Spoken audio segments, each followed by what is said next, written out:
Bonjour, bonjour sur le début de ce live. On va poursuivre la lecture du livre Le Château des Carpates de Jules Verne. Ça fait un petit moment que j'avais pas fait de live. Dans les derniers lives, on avait lu déjà 8 chapitres. Salut Ben. Salut Boutenachenet. Ça va? Donc on en est au chapitre 9.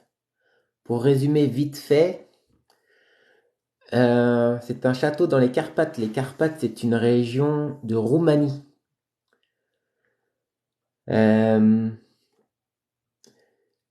C'est un château qui était normalement abandonné et les villageois voisins ont repéré de la fumée, des lumières, du bruit qui venait du château et ils sont allés voir, ils ont vu des choses bizarres et on en était là. Ça va, Roumessarg. Salut Mamadou. Salut champion Diakabia. Alors on y va. Chapitre 9 du château des Carpates. La famille des comtes de Télek, l'une des plus anciennes et des plus illustres de la Roumanie, y tenait déjà un rang considérable avant que le pays eût conquis son indépendance vers le commencement du XVIe siècle. Mêlé à toutes les péripéties politiques qui forment l'histoire de ces provinces, le nom de cette famille s'y est inscrit glorieusement. Actuellement moins favorisé que ce fameux être du château des Carpates, auquel il restait encore 3 branches, la maison de Télek se voyait réduite à une seule, la branche des Télek de Krajowa, dont le dernier rejeton était ce jeune gentilhomme qui venait d'arriver au village de Werst.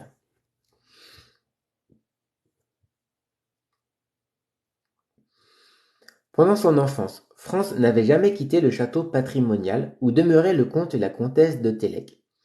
Les descendants de cette famille jouissaient d'une grande considération et ils faisaient un généreux usage de leur fortune. Menant la vie large et facile de la noblesse des campagnes, c'est à peine s'ils quittaient le domaine de Krajowa une fois l'an, lorsque leurs affaires les appelaient à la bourgade de ce nom, bien qu'elle ne fût distante que de quelques milles. Ce genre d'existence influa nécessairement sur l'éducation de leur fils unique, et Franz devait longtemps se ressentir du milieu où s'était écoulée sa jeunesse. Il n'eut pour instituteur qu'un vieux prêtre italien, qui ne put rien lui apprendre que ce qu'il savait, et il ne savait pas grand-chose. Aussi, l'enfant devenu jeune homme n'avait-il acquis que de très insuffisantes connaissances dans les sciences, les arts et la littérature contemporaine. Chasser avec passion, courir nuit et jour à travers les forêts et les plaines, poursuivre cerfs ou sangliers, attaquer le couteau à la main les fauves des montagnes. Tels furent les passe-temps ordinaires du jeune comte, lequel étant très brave et très résolu, accomplit de véritables prouesses en ces rudes exercices. Besoin d'une personne pour apprendre la langue française. Si tu veux que je t'aide, tu peux me contacter sur Instagram. Lisez des livres, ça va vous aider. Exactement, Linda. Les livres, c'est super. La comtesse de Télek mourut quand son fils avait à peine 15 ans, et il n'en comptait pas 21 lorsque le comte périt dans un accident de chasse. La douleur du jeune Franz fut extrême. Comme il avait pleuré sa mère, il pleura son père. L'un et l'autre venaient de lui être enlevés en peu d'années. Toute sa tendresse, tout ce que son cœur renfermait d'affectueux élans, s'était jusqu'alors concentré dans cet amour filial qui peut suffire aux expansions du premier âge et de l'adolescence. Mais lorsque cet amour vint à lui manquer, n'ayant jamais eu d'amis et son précepteur étant mort, il se trouva seul au monde. Le jeune comte resta encore 3 années au château de Krajowa, d'où il ne voulait point sortir. Il y vivait sans chercher à se créer aucune relation extérieure. À peine alla-t-il 1 ou 2 fois à Bucarest, parce que certaines affaires l'y obligeaient. Ce n'était d'ailleurs que de courtes absences, car il avait hâte de revenir à son domaine. Cependant, cette existence ne pouvait toujours durer, et Franz finit par se sentir le besoin d'élargir un horizon que limitaient étroitement les montagnes roumaines et de s'envoler au-delà. Le jeune comte avait environ 23 ans lorsqu'il prit la résolution de voyager. Sa fortune devait lui permettre de satisfaire largement ses nouveaux goûts. Un jour, il abandonna le château de Krajowa à ses vieux serviteurs et quitta le pays valaque. Il emmenait avec lui Rodzko, un ancien soldat roumain depuis 10 ans déjà au service de la famille de Telek. Le compagnon de toutes ses expéditions de chasse, c'était un homme de courage et de résolution, entièrement dévoué à son maître. Là, c'est la description des personnages. C'est pas le plus intéressant. Salut Sabrina. Nantaise? Tu es nantaise comme moi? Enfin, moi, je suis pas nantaise, je suis nantais. J'ai besoin que quelqu'un pour m'aider pour améliorer mon français. Tu peux me contacter sur Instagram. Salut Fatia Fatia! Ravi de te voir.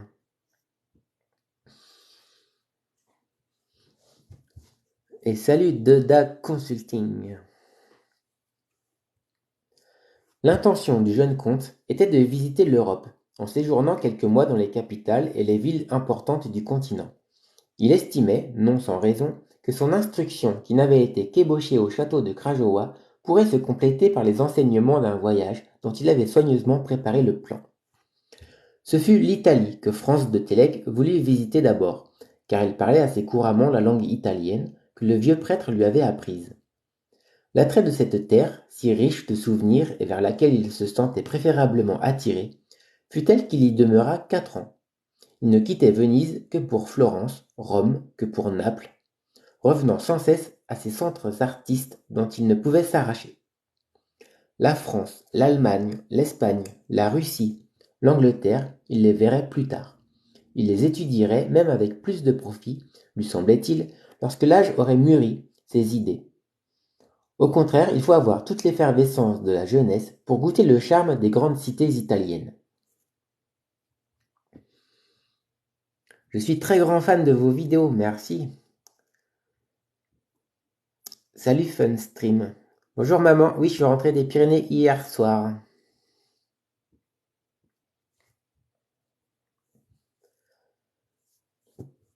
Franz de Télek avait 27 ans lorsqu'il vint à Naples pour la dernière fois. Il ne comptait y passer que quelques jours avant de se rendre en Sicile.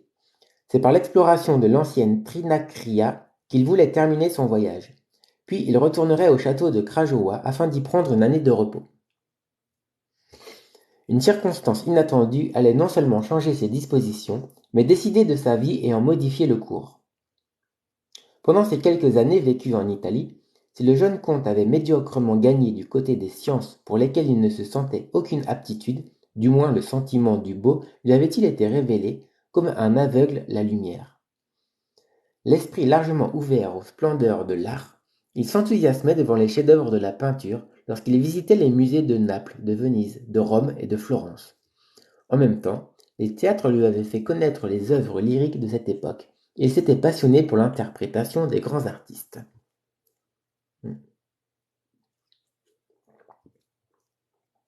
Merci pour vos vidéos, merci Raïm.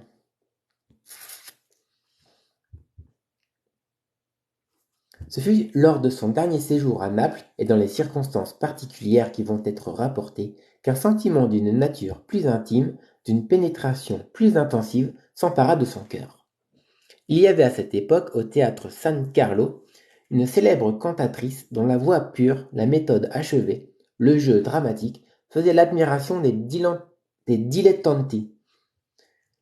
Jusqu'alors, la Stilla n'avait jamais recherché les bravos de l'étranger. Elle ne chantait pas d'autre musique que la musique italienne, qui avait repris le premier rang dans l'art de la composition. Le théâtre de Carignan à Turin, la Scala à Milan, le Phénix à Venise, le théâtre Alfieri à Florence, le théâtre Apollo à Rome, San Carlo à Naples, la possédait tour à tour et ses triomphes ne lui laissaient aucun regret de n'avoir pas encore paru sur les autres scènes de l'Europe. La Stilla, alors âgée de 25 ans, était une femme d'une beauté incomparable. Avec sa longue chevelure aux teintes dorées, ses yeux noirs et profonds où s'allumaient des flammes, la pureté de ses traits, sa carnation chaude, sa taille que le ciseau d'un praxitèle n'aurait pu former plus parfaite. Et de cette femme se dégageait une artiste sublime, une autre Malibran, dont Musset aurait pu dire ainsi, et tes chants dans les cieux emportaient la douleur. Mais cette voix que le plus aimé des poètes a célébrée en ses stances immortelles, cette voix du cœur qui seule au cœur arrive, cette voix, c'était celle de la Stilla, dans toute son inexprimable magnificence.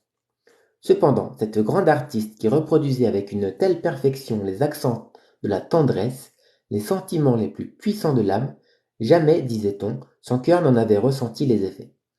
Jamais elle n'avait aimé. Jamais ses yeux n'avaient répondu aux 1000 regards qui l'enveloppaient sur la scène. Il semblait qu'elle ne voulût vivre que dans son art et uniquement pour son art.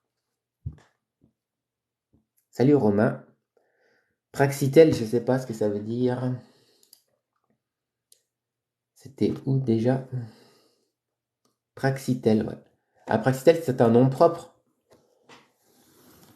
C'est un nom propre. Praxitèle. C'était un sculpteur. Un sculpteur grec. Voilà. Ouais, un sculpteur grec. Pour dire que la femme était belle, quoi. Il faisait des sculptures de femmes.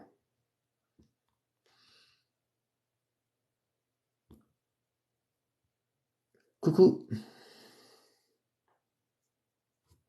Dès la première fois qu'il vit la Stilla, Franz éprouva les entraînements irrésistibles d'un premier amour.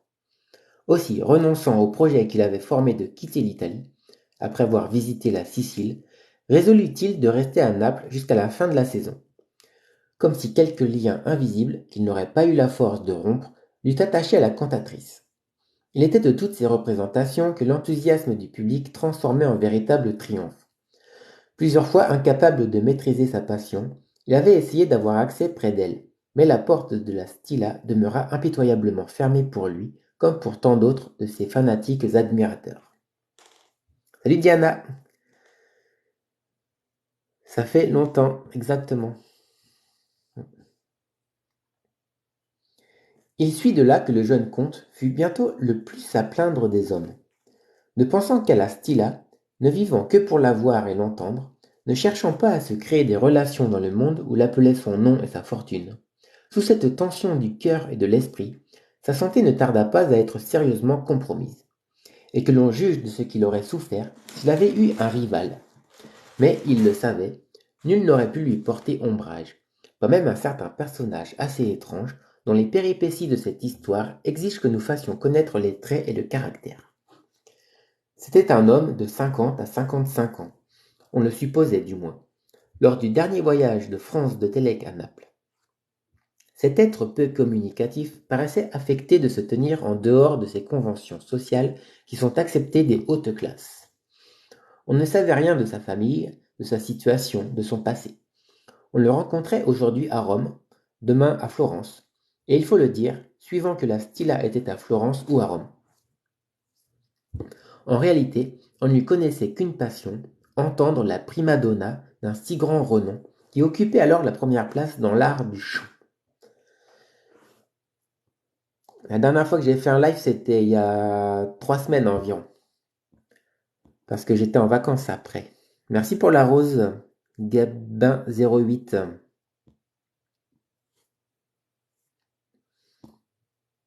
Bonjour, Axikabil. Je vous salue également, Dio Palassan. Si Franz de Télek ne vivait plus que pour la Stilla depuis le jour où il l'avait vue sur le théâtre de Naples, il y avait 6 ans déjà que cette excentrique dilettante ne vivait plus que pour l'entendre. Et il semblait que la voix de la cantatrice fût devenue nécessaire à sa vie comme l'air qu'il respirait. Jamais il n'avait cherché à la rencontrer ailleurs qu'à la scène. Jamais il ne s'était présenté chez elle, ni lui avait écrit. Mais toutes les fois que la Stilla devait chanter, sur n'importe quel théâtre d'Italie, on voyait passer devant le contrôle un homme de taille élevée, enveloppé d'un long pardessus sombre, coiffé d'un large chapeau, lui cachant la figure. Cet homme se hâtait de prendre place au fond d'une loge grillée, préalablement louée pour lui. Il est resté enfermé, immobile et silencieux, pendant toute la représentation. Puis, dès que la Stilla avait achevé son air final, il s'en allait furtivement, et aucun autre chanteur, aucune autre chanteuse n'aurait pu le retenir. il ne les eût pas même entendus. C'est étrange ce chapitre parce que c'est la description de personnages qu'on n'avait pas vus encore dans les livres. Et je n'arrive pas à voir le lien qu'il y a avec l'histoire. On le saura plus tard. Salut Abdoulaye. Merci beaucoup. Salut Itsaïd Naja. Quel était ce spectateur si assidu? La Stilla avait en vain cherché à l'apprendre. Aussi, étant d'une nature très impressionnable, avait-elle fini par s'effrayer de la présence de cet homme bizarre. Frayeur irraisonnée, quoique très réelle en somme. Bien qu'elle ne pût l'apercevoir au fond de sa loge, dont il ne baissait jamais la grille, elle le savait là. Elle sentait son regard impérieux fixé sur elle, et qui la troublait à ce point qu'elle n'entendait même plus les bravos dont le public accueillait son entrée en scène. Il a été dit que ce personnage ne s'était jamais présenté à la Stilla. Mais s'il n'avait pas essayé de connaître la femme, nous insisterons particulièrement sur ce point, tout ce qui pouvait lui rappeler l'artiste avait été l'objet de ses constantes attentions. C'est ainsi qu'il possédait le plus beau des portraits que le grand peintre Michel Gregorio eût fait de la cantatrice. Passionnée, vibrante, sublime, incarnée dans l'un de ses plus beaux rôles, et ce portrait, acquis au poids de l'or, valait le prix dont l'avait payé son admirateur. Vous faites les lives chaque jour? Non. Non. Là, ça faisait 3 semaines que j'avais pas fait de live. Je peux avoir le programme, mais il n'y a pas de programme. C'est quand je suis disponible. Si cet original était toujours seul, lorsqu'il venait occuper sa loge aux représentations de la Stilla, s'il ne sortait jamais de chez lui que pour se rendre au théâtre, il ne faudrait pas en conclure qu'il vécût dans un isolement absolu. Non, un compagnon, non moins hétéroclite que lui, partageait son existence. Cet individu s'appelait Orphanik. Quel âge avait-il? D'où venait-il? Où était-il né? Personne n'aurait pu répondre à ces 3 questions. À l'entendre, car il causait volontiers, il était un de ces savants méconnus dont le génie n'a pu se faire jour et qui ont pris le monde en aversion. On supposait, non sans raison, que ce devait être quelque pauvre diable d'inventeur que soutenait largement la bourse du riche dilettante.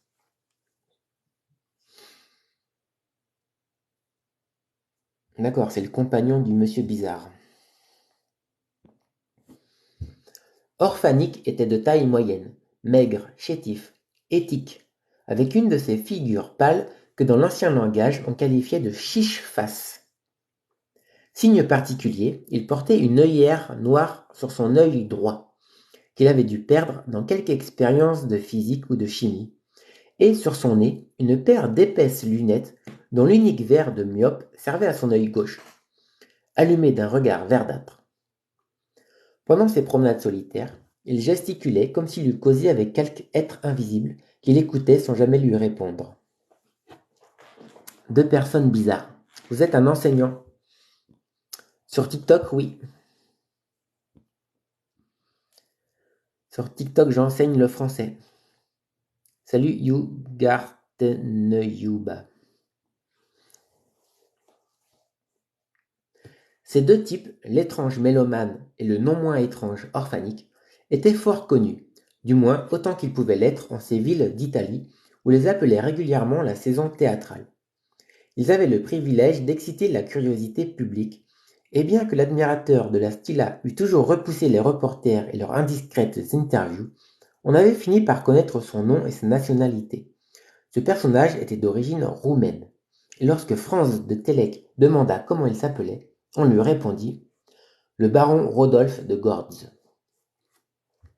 Les choses en étaient là à l'époque où le jeune comte venait d'arriver à Naples. Depuis 2 mois, le théâtre San Carlo ne désemplissait pas, et le succès de la Stilla s'accroissait chaque soir. Jamais elle ne s'était montrée aussi admirable dans les divers rôles de son répertoire. Jamais elle n'avait provoqué de plus enthousiastes ovations. À chacune de ces représentations, tandis que Franz occupait son fauteuil à l'orchestre, le baron de Gortz, caché dans le fond de sa loge, s'absorbait dans ce chant exquis, s'imprégnait de cette voix pénétrante, faute de laquelle il semblait qu'il n'aurait pu vivre.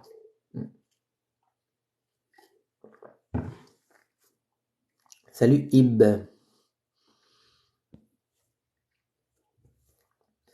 Ce fut alors qu'un bruit courut à Naples, un bruit auquel le public refusait de croire, mais qui finit par alarmer le monde j'arrive pas à le dire ce mot, des dilettanti, des dilettanti, c'est un mot italien.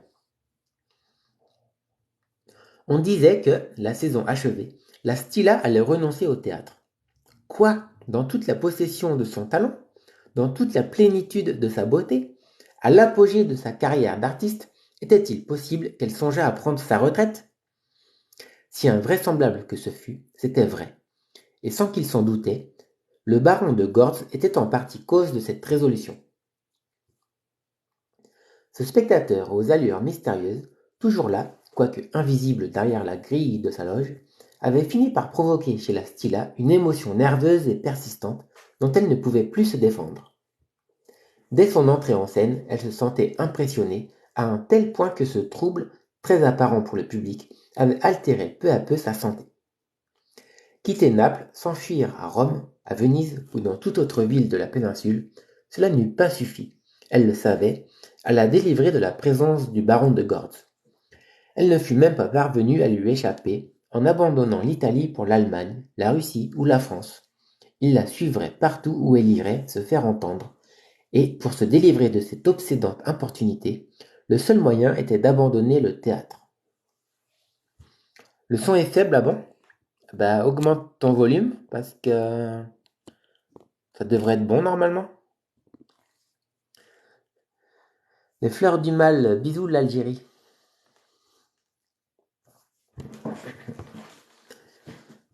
Or, depuis 2 mois déjà, avant que le bruit de sa retraite se fût répandu, France de Télek s'était décidée à faire auprès de la cantatrice une démarche dont les conséquences devaient amener par malheur la plus irréparable des catastrophes.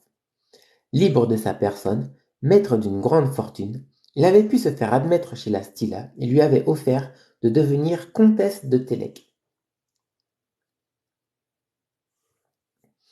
La Stilla n'était pas sans connaître de longue date les sentiments qu'elle inspirait au jeune comte. Elle s'était dit que c'était un gentilhomme, auquel toute femme, même du plus haut monde, eût été heureuse de confier son bonheur. Aussi dans la disposition d'esprit où elle se trouvait, lorsque France de Télek lui offrit son nom, l'accueillit-elle avec une sympathie qu'elle ne chercha point à dissimuler. Ce fut avec une entière foi dans ses sentiments qu'elle consentit à devenir la femme du comte de Télek, et sans regret d'avoir à quitter la carrière dramatique. La nouvelle était donc vraie. La Stilla ne reparaîtrait plus sur aucun théâtre, dès que la saison de San Carlo aurait pris fin. Son mariage, dont on avait eu quelques soupçons, fut alors donné comme certain. Le son est réglé. On le pense, cela produisit un effet prodigieux, non seulement parmi le monde artiste, mais aussi dans le grand monde d'Italie. Après avoir refusé de croire à la réalisation de ce projet, il fallut pourtant se rendre. Jalousie et haine se dressèrent alors contre le jeune comte, qui ravissait à son art, à ses succès, à l'idolâtrie des dilettanti, la plus grande cantatrice de l'époque. Il en résulta des menaces personnelles à l'adresse de France de Télek, menaces dont le jeune homme ne se préoccupa pas un instant. Mais s'il en fut ainsi dans le public, que l'on imagine ce que dut éprouver le baron Rodolphe de Gortz à la pensée que la Stilla allait lui être enlevée, qu'il perdrait avec elle tout ce qui l'attachait à la vie. Le bruit se répandit qu'il tenta d'en finir par le suicide. Ce qui est certain, c'est qu'à partir de ce jour, on cessa de voir Orphanique courir les rues de Naples. Ne quittant plus le baron Rodolphe, il vint même plusieurs fois s'enfermer avec lui dans cette loge de San Carlo que le baron occupait à chaque représentation. Ce qui ne lui était jamais arrivé, étant absolument réfractaire, comme tant d'autres savants, au charme de la musique. Cependant, les jours s'écoulaient. L'émotion ne se calmait pas, et elle allait être portée au comble le soir où la Stilla ferait sa dernière apparition sur le théâtre. C'était dans le superbe rôle d'Angelica d'Orlando, ce chef-d'œuvre du maestro Arconati, qu'elle devait adresser ses adieux au public. Ce soir-là, San Carlo fut 10 fois trop petit pour contenir les spectateurs qui se pressaient à ses portes et dont la majeure partie dut rester sur la place. On craignait des manifestations contre le comte de Télek. Sinon, tandis que la Stilla serait en scène, du moins lorsque le rideau baisserait sur le 5e acte de l'opéra. Le baron de Gortz avait pris place dans sa loge, et cette fois encore, Orphanix s'y trouvait près de lui. La Stilla parut, plus émue qu'elle ne l'avait jamais été. Elle se remit pourtant, elle s'abandonna à son inspiration, elle chanta, avec quelle perfection, avec quel incomparable talent, cela ne saurait s'exprimer. L'enthousiasme indescriptible qu'elle excita parmi les spectateurs s'éleva jusqu'au délire. Pendant la représentation, le jeune comte s'était tenu au fond de la coulisse, impatient, énervé, fiévreux, à ne pouvoir se modérer, maudissant la longueur des scènes, s'irritant des retards que provoquaient les applaudissements et les rappels. Ah, qu'il lui tardait d'arracher à ce théâtre celle qui allait devenir comtesse de Télek, et de l'emmener loin, bien loin, si loin qu'elle ne serait plus qu'à lui seul. Bonsoir, Sabrina. Elle arriva, cette dramatique scène où meurt l'héroïne d'Orlando. Jamais l'admirable musique d'Arconati ne parut plus pénétrante, jamais la Stilla ne l'interpréta avec des accents plus passionnés. Toute son âme semblait se distiller à travers ses lèvres. Et, cependant, on eût dit que cette voix déchirée par instants allait se briser, cette voix qui ne devait plus se faire entendre. En ce moment, la grille de la loge du baron de Gortz s'abaissa. Une tête étrange, aux longs cheveux grisonnants, aux yeux de flamme, se montra. Sa figure extatique était effrayante, de pâleur, et du fond de la coulisse, Franz l'aperçut en pleine lumière, ce qui ne lui était pas encore arrivé. La Stilla se laissait emporter alors à toute la fougue de cette enlevante strette. La strette, je ne sais pas ce que c'est. La strette du chant final. Elle venait de redire cette phrase d'un sentiment sublime. Innamorata mio cuore tremente voglio morire. Ça doit être de l'italien, ça. Je ne sais pas non plus ce que ça veut dire. Soudain, elle s'arrête. La face du baron de Gortz la terrifie. Une épouvante inexplicable la paralyse. Elle porte vivement la main à sa bouche, qui se rougit de sang, elle chancelle, elle tombe. Le public s'est levé, palpitant, affolé, au comble de l'angoisse. Un cri s'échappe de la loge du baron de Gortz. Franz vient de se précipiter sur la scène. Il prend la Stilla entre ses bras, il la relève, il la regarde, il l'appelle. Morte. Morte, s'écrie-t-il, morte. La Stilla est morte. Un vaisseau s'est rompu dans sa poitrine. Son chant s'est éteint avec son dernier soupir. Le jeune comte fut rapporté à son hôtel dans un tel état que l'on craignit pour sa raison. Il ne put assister aux funérailles de la Stilla qui furent célébrées au milieu d'un immense concours de la population napolitaine.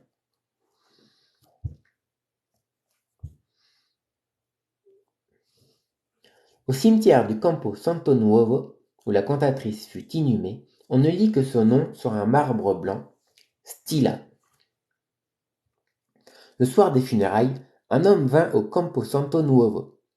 Là, les yeux hagards, la tête inclinée, les lèvres serrées comme si elles eussent été déjà scellées par la mort, il regarda longtemps la place où la Stilla était ensevelie. Il semblait prêter l'oreille, comme si la voix de la grande artiste allait une dernière fois s'échapper de cette tombe. C'était Rodolphe de Gortz.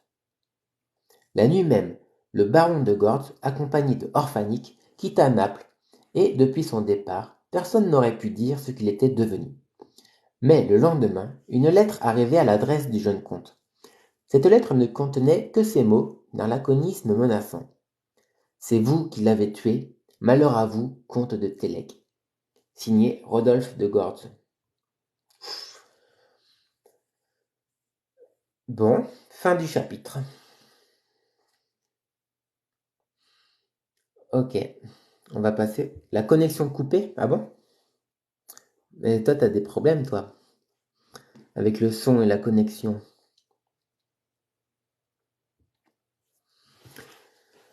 Allez, chapitre 10. Telle avait été cette lamentable histoire. Pendant un mois, l'existence de Franz de Télek fut en danger. Il ne reconnaissait personne, pas même son soldat Rotzko. Au plus fort de la fièvre, un seul nom entrouvait ses lèvres, prêt à rendre leur dernier souffle. C'était celui de la Stilla. Le jeune comte échappa à la mort. L'habileté des médecins, les soins incessants de Rotzko, et aussi la jeunesse et la nature aidant, Franz de Télek fut sauvé. Sa raison sortit intacte de cet effroyable ébranlement. Mais lorsque le souvenir lui revint, lorsqu'il se rappela la tragique scène finale d'Orlando, dans laquelle l'âme de l'artiste s'était brisée. Stilla, ma Stilla, s'écriait-il, tandis que ses mains se tendaient comme pour l'applaudir encore. Dès que son maître put quitter le lit, Rotzko obtint de lui qu'il fuirait cette ville maudite, qu'il se laisserait transporter au château de Krajowa. Toutefois, avant d'abandonner Naples, le jeune comte voulut aller prier sur la tombe de la morte, et lui donner un suprême, un éternel adieu. Rotzko l'accompagna au Campo Santo Nuovo. Franz se jeta sur cette terre cruelle. Il s'efforçait de la creuser avec ses ongles pour s'y ensevelir. Rotzko parvint à l'entraîner loin de la tombe où gisait tout son bonheur. Quelques jours après, Franz de Télek, de retour à Krajowa, au fond du pays valaque, avait revu l'antique domaine de sa famille. Ce fut à l'intérieur de ce château qu'il vécut pendant 5 ans dans un isolement absolu, dont il se refusait à sortir. Ni le temps, ni la distance n'avaient pu apporter un adoucissement à sa douleur. Il lui aurait fallu oublier, et c'était hors de question. Le souvenir de la Stilla, vivace comme au premier jour, était identifié à son existence. Il est de ces blessures qui ne se ferment qu'à la mort. Cependant, à l'époque où débute cette histoire, le jeune comte avait quitté le château depuis quelques semaines. À quelques longues et pressantes instances, Rotzko avait dû recourir, pour décider son maître à rompre avec cette solitude où il dépérissait. Que Franz ne parvint pas à se consoler, soit. Du moins était-il indispensable qu'il tentât de distraire sa douleur. Tu es prof de quelle classe? La classe TikTok.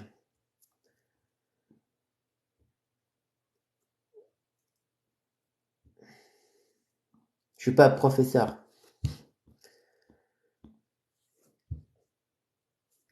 Un plan de voyage avait été arrêté pour visiter d'abord les provinces transylvaines.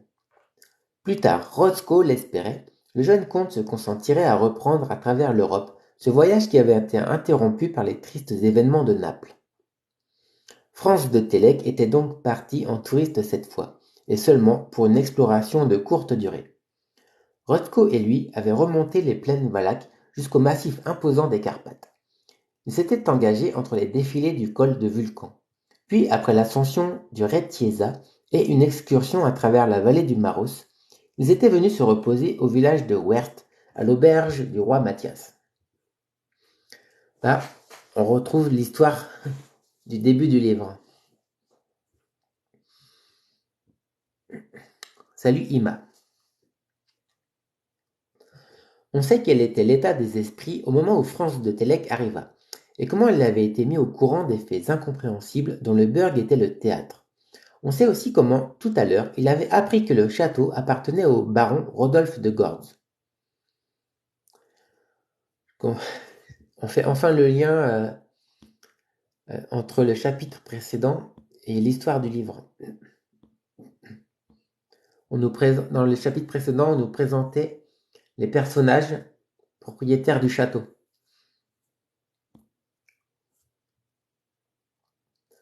L'effet produit par ce nom sur le jeune comte avait été trop sensible pour que maître Koltz et les autres notables ne l'eussent point remarqué. Aussi Rotzko envoya-t-il volontiers au diable ce maître Koltz qu'il avait si malencontreusement prononcé, et ces sottes histoires. Pourquoi fallait-il qu'une mauvaise chance eût amené Franz de Télek au village de Weert, dans le voisinage du château des Carpates? Le jeune comte gardait le silence. Son regard, errant de l'un à l'autre, n'indiquait que trop le profond trouble de son âme qu'il cherchait vainement à calmer. Maître Koltz et ses amis comprirent qu'un lien mystérieux devait rattacher le comte de Télek au baron de Gortz. Mais, si curieux qu'ils fussent, ils se tinrent sur une convenable réserve et n'insistèrent pas pour en apprendre davantage. Plus tard, on verrait ce qu'il y aurait à faire. L'histoire d'Anticon, je la connais pas.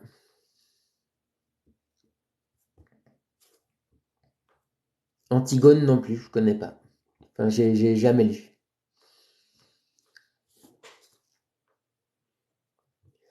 Quelques instants après, tous avaient quitté le roi Mathias, très intrigués de cet extraordinaire enchaînement d'aventures qui ne présageait rien de bon pour le village. Et puis, à présent que le jeune comte savait à qui appartenait le château des Carpates, tiendrait-il sa promesse? Une fois arrivé à Karlsburg, préviendrait-il les autorités et réclamerait-il leur intervention? Voilà ce que se demandaient le bureau, le magistère, le docteur Patak et les autres. Dans tous les cas, s'il ne le faisait pas, Maître Koltz était décidé à le faire. La police serait avertie. Elle viendrait visiter le château. Elle verrait s'il était hanté par des esprits ou habité par des malfaiteurs, car le village ne pouvait pas rester plus longtemps sous une pareille obsession. Enfin, on retrouve l'histoire du château où il s'est passé des choses bizarres. Pour la plupart de ses habitants, il est vrai, ce serait là une tentative inutile, une mesure inefficace. S'attaquer à des génies. Mais les sabres des gendarmes se briseraient comme verre et leurs fusils rateraient à chaque coup. Franz de Télek, demeuré seul dans la garde dans la grande salle du roi Mathias, s'abandonna au cours de ses souvenirs que le nom du baron de Gortz venait d'évoquer si douloureusement. Après être resté pendant 1 heure comme anéanti dans un fauteuil, il se releva, quitta l'auberge, se dirigea vers l'extrémité de la terrasse, regarda au loin. Sur la croupe du Plesa, au centre du plateau d'Orgal, se dressait le château des Carpates. Là avait vécu cet étrange personnage, le spectateur de San Carlo, l'homme qui inspirait une si insurmontable frayeur à la malheureuse Stilla. Mais, à présent, le burg était délaissé. Le baron de Gortz n'y était pas rentré depuis qu'il avait fui Naples. On ignorait même ce qu'il était devenu, et il était possible qu'il eût mis fin à son existence après la mort de la grande artiste. Franz s'égarait ainsi à travers le champ des hypothèses, ne sachant à laquelle s'arrêter. D'autre part, l'aventure du forestier Nic Deck ne laissait pas de le préoccuper. Dans une certaine mesure, il lui aurait plu d'en découvrir le mystère, ne fût-ce que pour rassurer la population de Werst. Aussi, comme le jeune comte ne mettait pas en doute que des malfaiteurs eussent pris le château pour refuge, il résolut de tenir la promesse qu'il avait faite de déjouer les manœuvres de ces faux revenants en prévenant la police de Karlsburg. Toutefois, pour être en mesure d'agir, Franz voulait avoir des détails plus circonstanciés sur cette affaire. Le mieux était de s'adresser au jeune forestier en personne. C'est pourquoi vers 3 heures de l'après-midi, avant de retourner au roi Mathias, il se présenta à la maison du Biron. Maître Koltz se montra très honoré de le recevoir. Un gentilhomme tel que monsieur le comte de Télek, ce descendant d'une noble famille de la race roumaine, auquel le village de Werst serait redevable d'avoir retrouvé le calme, et aussi la prospérité, puisque les touristes reviendraient visiter le pays, et acquitter les droits de péage, sans avoir rien à craindre des génies malfaisants du château des Carpates. Franz de Télek remercia maître Koltz de ses compliments, et demanda s'il n'y aurait aucun inconvénient à ce qu'il fût introduit près de Nic Deck. Il n'y en a aucun, monsieur le comte, répondit le biró. Ce brave garçon va aussi bien que possible et ne tardera pas à reprendre son service. Puis, se retournant. N'est-il pas vrai, Miriota, ajouta-t-il, en interpellant sa fille, qui venait d'entrer dans la salle. Dieu veuille que cela soit, mon père, répondit Miriota d'une voix émue. Franz fut charmé du gracieux salut que lui adressa la jeune fille, et la voyant encore inquiète de l'état de son fiancé, il se hâta de lui demander quelques explications à ce sujet.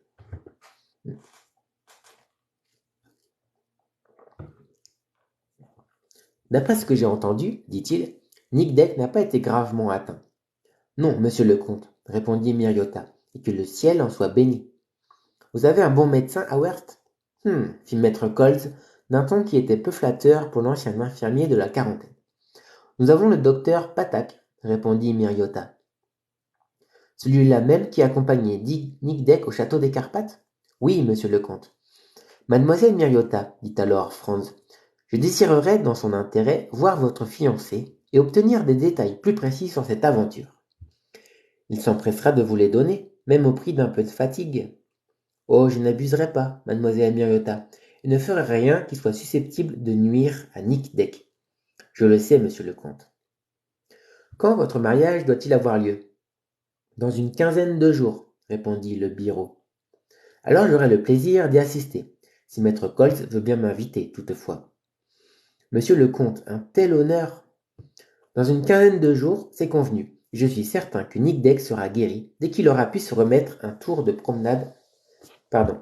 Il sera guéri dès qu'il aura pu se permettre un tour de promenade avec sa jolie fiancée. Dieu le protège, monsieur le comte, répondit en rougissant la jeune fille. Et en ce moment, sa charmante figure exprima une anxiété si visible que Franz lui en demanda la cause. Oui, que Dieu le protège, répondit Miriota, car en essayant de pénétrer dans le château malgré leur défense, Nick a bravé les génies malfaisants. Et qui sait s'ils ne s'acharneront pas à le tourmenter toute sa vie. Oh, pour cela, mademoiselle Miriota, répondit Franz, nous y mettrons bon ordre, je vous le promets. Il n'arrivera rien à mon pauvre Nick, à rien, et grâce aux agents de la police, on pourra dans quelques jours parcourir l'enceinte du Burg avec autant de sécurité que la place de Werst. Le jeune comte, jugeant inopportun de discuter cette question du surnaturel devant des esprits si prévenus, pria Miriota de le conduire à la chambre du forestier. C'est ce que la jeune fille se hâta de faire, et elle laissa Franz seul avec son fiancé. Nic Deck avait été instruit de l'arrivée des deux voyageurs à l'auberge du roi. Assis au fond d'un vieux fauteuil large comme une guérite, il se leva pour recevoir son visiteur. Comme il ne se ressentait presque plus de la paralysie qui l'avait momentanément frappé, il était en état de répondre aux questions du comte de Télek. Monsieur Deck, dit Franz, après avoir amicalement serré la main du jeune forestier, je vous demanderai tout d'abord si vous croyez à la présence d'êtres surnaturels dans le château des Carpates. Je suis bien forcé d'y croire, monsieur le comte, répondit Nic Deck. Et ce seraient eux qui vous auraient empêché de franchir la muraille du Berg? Je n'en doute pas. Et pourquoi, s'il vous plaît? Parce que s'il n'y avait pas de génie, ce qui m'est arrivé serait inexplicable. Auriez-vous la complaisance de me raconter cette affaire sans rien omettre de ce qui s'est passé? Volontiers, monsieur le comte. Nic Deck fit par le menu le récit qui lui était demandé. Il ne put que confirmer les faits qui avaient été portés à la connaissance de Franz lors de sa conversation avec les hôtes du roi Mathias. Faits auxquels le jeune comte, on le sait, donnait une interprétation purement naturelle. En somme, les événements de cette nuit aux aventures, tout cela s'expliquait facilement si les êtres humains, malfaiteurs ou autres, qui occupaient le Berg, possédaient la machinerie capable de produire ces effets fantasmagoriques. Quant à cette singulière prétention du docteur Patak de s'être senti enchaîné au sol par quelque force invisible, on pouvait soutenir que ledit docteur avait été le jouet d'une illusion. Ce qui paraissait vraisemblable, c'est que les jambes lui avaient manqué, tout simplement parce qu'il était fou d'épouvante, et c'est ce que Franz déclara au jeune forestier. Meilleur professeur, merci Cardex. Comment, monsieur le comte, répondit Nic Deck, c'est au moment où il voulait s'enfuir que les jambes auraient manqué à ce poltron? Cela n'est guère possible, vous en conviendrez. Eh bien, reprit Franz, admettons que ses pieds se soient engagés dans quelques pièges cachés sous les herbes au fond du fossé. Lorsque des pièges se referment, répondit le forestier, ils vous blessent cruellement, ils vous déchirent les chairs. Les jambes du docteur Patak n'ont pas trace de blessure. Votre observation est juste, Nic Deck, et pourtant, croyez-moi, s'il est vrai que le docteur n'a pu se dégager, c'est que ses pieds étaient retenus de cette façon. Je vous demanderai alors, monsieur le comte, comment un piège aurait pu se rouvrir de lui-même pour rendre la liberté au docteur. Franz fut assez embarrassé pour répondre. Au surplus, monsieur le comte, reprit le forestier, je vous abandonne ce qui concerne le docteur Patak. Après tout, je ne puis affirmer que ce que je sais par moi-même. Oui, laissons ce brave docteur, ne parlons que de ce qui vous est arrivé, Nic Deck. Ce qui m'est arrivé est très clair.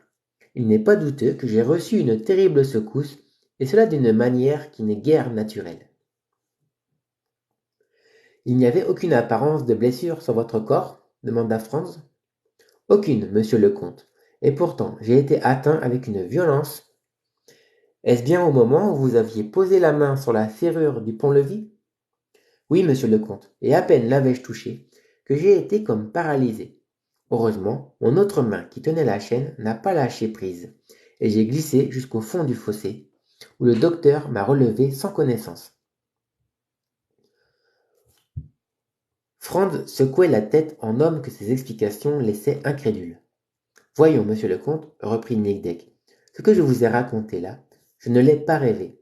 Et si, pendant 8 jours, je suis resté étendu tout de melon, sur ce lit, n'ayant plus l'usage ni du bras ni de la jambe, il ne serait pas raisonnable de dire que je me suis figuré tout cela. Aussi je ne le prétends pas, et il est bien certain que vous avez reçu une commotion brutale.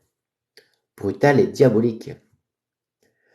Non, et c'est en cela que nous différons, Nick Deck, répondit le jeune comte. Vous croyez avoir été frappé par un être surnaturel, et moi je ne le crois pas. Par ce motif qu'il n'y a pas d'être surnaturel, ni malfaisant, ni bienfaisant. Voudriez-vous alors, monsieur le comte, me donner la raison de ce qui m'est arrivé? Je ne le puis encore, Nick Deck, mais soyez sûr que tout s'expliquera et de la façon la plus simple. Plaise à Dieu, répondit le forestier. Dites-moi, reprit Franz, ce château a-t-il appartenu de tout temps à la famille de Gortz? Oui, monsieur le comte, il lui appartient toujours, bien que le dernier descendant de la famille, le baron Rodolphe, ait disparu sans qu'on ait jamais eu de ses nouvelles. Et à quelle époque remonte cette disparition? À 20 ans environ. À 20 ans? Oui, monsieur le comte.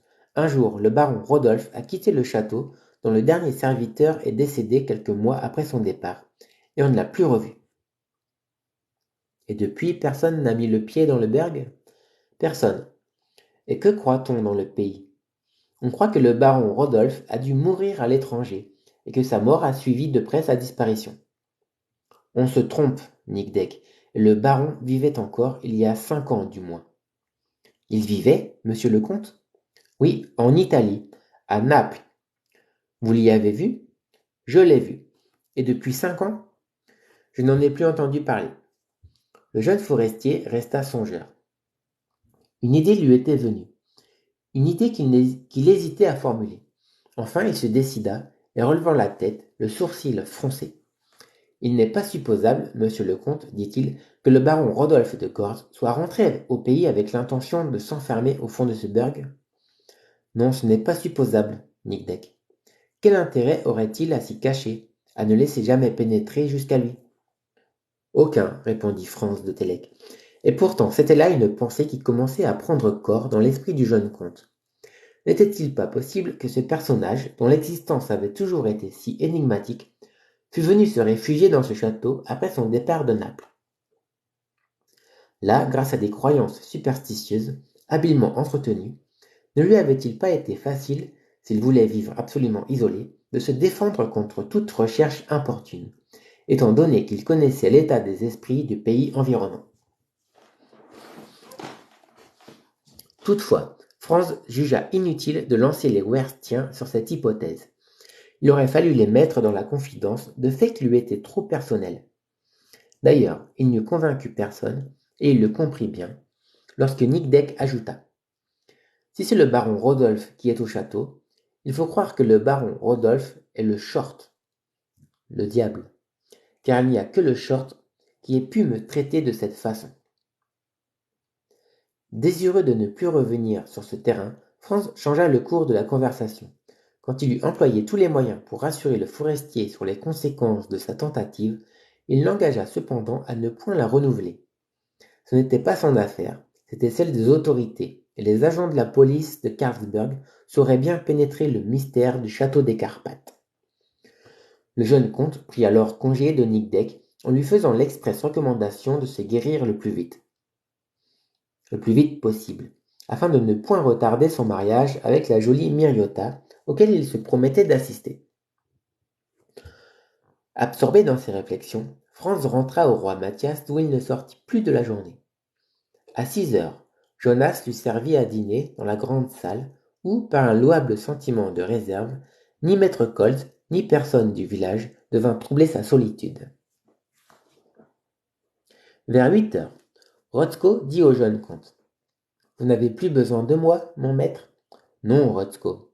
Alors je vais fumer ma pipe sur la terrasse. Va, Rotzko, va.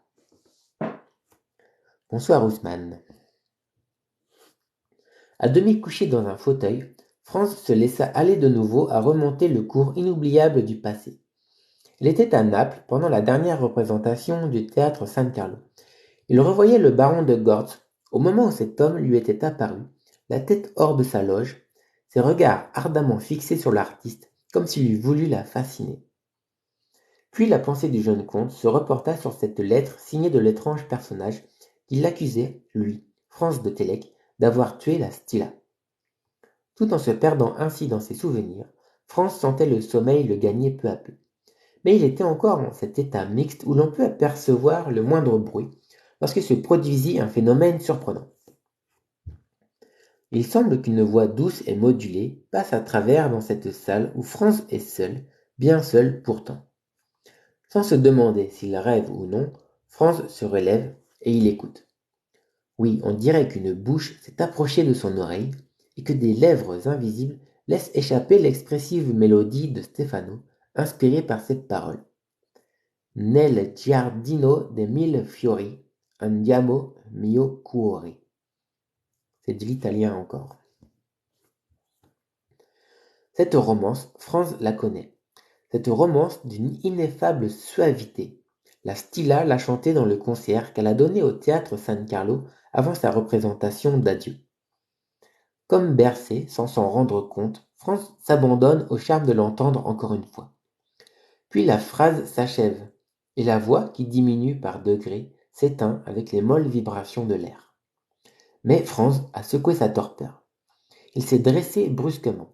Il retient son haleine, il cherche à saisir quelque lointain écho de cette voix qui lui va au cœur. Tout est silence au-dedans et au-dehors. Sa voix, murmure-t-il. Oui, c'était bien sa voix que j'ai tant aimée. Puis, revenant au sentiment de la réalité, je dormais et j'ai rêvé, dit-il. Fin du chapitre. Et voilà, fin du live. Fin du live. Donc le prochain live, ce sera le chapitre 11. Donc si j'essaye de résumer un petit peu les deux chapitres que je viens de lire. On savait que il s'était passé des choses étranges au château. Château qu'on pensait abandonné. Ce château était la propriété du baron de Gortz. Et là, on vient d'apprendre que ce baron était un grand admirateur de Stilla, la cantatrice, la célèbre cantatrice italienne,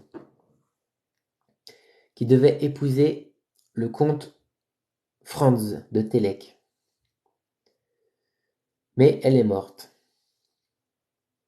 Et le baron de Gortz a menacé Franz de Télek, l'a menacé, tout simplement. Et Franz de Télek arrive au château, il apprend qu'il appartenait au baron de Gortz, et voilà, nous en sommes là. C'est pas simple à suivre comme histoire, je vous l'accorde. Bien, ben on en saura plus lors du prochain live. Ce sera peut-être demain. Ce sera sûrement demain même. Voilà, et bien merci à ceux qui sont encore là. Merci d'avoir été présents. Je vous souhaite une bonne soirée. Je vous dis à demain. Et voilà. Et je vous fais des bisous. On dit merci. Merci à toi. Tulcum 3. Allez, ciao, bonne soirée. Bisous et merci. Je coupe.